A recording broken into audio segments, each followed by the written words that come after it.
Welcome back, everybody. My guests tonight are the hosts of one of the most popular podcasts in the world. From Pod Save America, please welcome back to A Late Show, Jon Favreau, Jon Lovett, and Tommy Vietor. Gentlemen, nice to see you again. Thanks for having me. Did you guys watch the RNC tonight? Unfortunately. Okay. What stood out to you? I mean, basically the message was America is a violent, chaotic place. Give us 4 more years. It was just a little incongruent. It felt like an event for the base or for a Fox News audience. I mean, do people really want to hear that much about cancel culture in the middle of a pandemic? They acted like we should be grateful that only 175,000 people are dead, and they didn't lay out a plan to, get us back to normal. Did you see anything in there that was beyond the base, any kind of outreach? Because I'm not sure who isn't already voting for Donald Trump who would be swayed by anything that I saw tonight. I think there was obviously an incredible attempt to reach out to people when they had the St. Louis gun couple.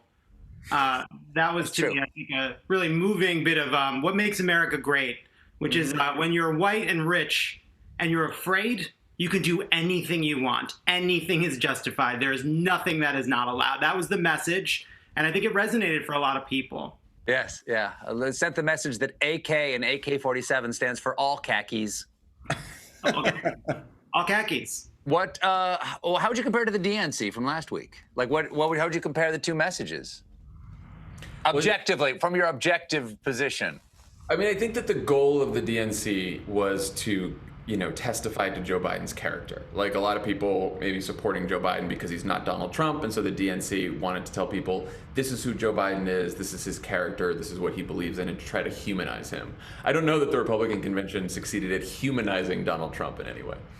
Yeah, I mean, even Don Jr.'s speech didn't include a single story about the time Dad told him that, some setback was going to be okay and gave him a big hug and picked him up. I mean, Don looked like he was going to cry for half of the speech. It was not a very uplifting event. Well, he was in the blast zone of Kimberly Guilfoyle's speech, so that might have rattled him to his core. Did you see Kimberly's speech? It was taped. Why was that the taped version? That's the best tape they got. You don't know what takes they left on the ground. They were like, that was her at a 4. She was yelling like she was in the balcony of a palace. Send it in. Perfect. I don't know. It was very much, yes. I don't know much, don't cry for me. Yes, there was a real Evita Peron vibe. I don't know what Kim and Don Jr. took before they gave their speeches, but I do not think it cures coronavirus. That is all that I will say. The Adderall does not fall far from the tree. Now, what should we be worried about this week? Because we've got, we've endured night 1. What are you not looking forward to for the next 3 nights? All of it? Well, I mean, good. I think the one thing to watch is, I would not be surprised if by the end of the week, Trump clawed back some of the Trump voters from 2016 that he may have lost, right? It could energize some people that were moving away from him, but beyond that, I don't know how it reaches anyone else. I mean, look, they have an easier job. Their negative attacks can hurt Joe Biden, and they can also just make people say, you know what, I hate politics. I'm not going to vote. I'm not going to tune this stuff out. That makes their job easier, so we need to keep focused on turning people out. Their job is just fundamentally about voter suppression, and it makes it a little bit easier. Yeah, nobody needs to watch the Republican convention this week. Just watch me. I'll give you the highlights. Yeah. Perfect. I'll give you the highlights of the lowlights. It'll be great. You and the font blue pool boy. Keep an eye. Okay. The CBS. We can't get into the details of that story. But call me.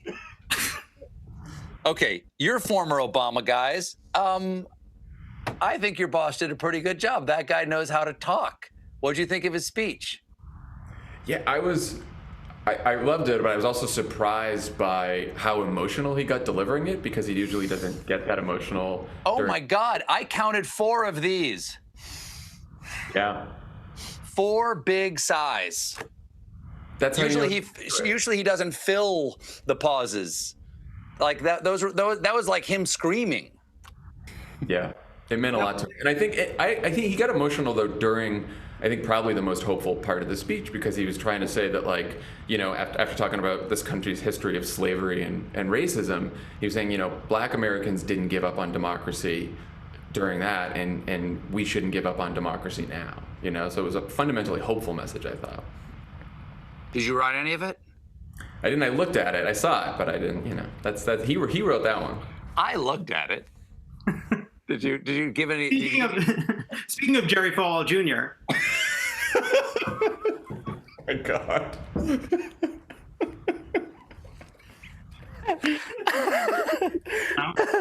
Hey, do not shame. Don't you shame. Don't you shame me for suggesting I'm shaming. I'm not shaming anybody. You have your fun. You're celebrating is what you're doing. Good for you. Okay. How about Joe Biden? Like there was a lot of people, crossing themselves going, just land this one, Joe. But what did they grind up and inject into him to give him like this was the old Joe? He did a great job. They lowered Donald Trump, and they've done a terrific job of lowering the expectations to the point where if he just showed up and there was no pea soup on his tie, he did great. But he obviously exceeded those expectations. I think Jill gave him just a horse dose of like solid 1950s uncut Geritol, and he went out there and he crushed it and he exceeded. He didn't just meet the low expectations that Trump and his allies set. He did an incredible job giving that speech. No, and the interview the next day with Muir, man, this is like, what's he been doing? He's been rope-a-doping for the last 6 months, and then he just comes out blazing. It's really great to see. Yeah, it really is. Yeah, stepped up. Okay, some people are saying the DNC was light on policy. Do you think that's a valid critique? Did it have to be so they could focus more on character? I think they're going to tell a larger story about Joe Biden's economic plans and his economic record, but I think it's about sequencing. Like, first you need to understand who Joe Biden is, his character, his values, what made him the politician that he is today. That makes you believe him when he tells you what he's going to do. When you understand he's from Scranton, you understand his middle-class roots, right? Like, you need that credential to later believe these policy plans they roll out, because every politician has policy plans, not named Trump. Okay, we have to take a quick break. We'll be right back. Don't go away, anybody. We'll have more Jon Favreau, Jon Lovett, and Tommy Vietor.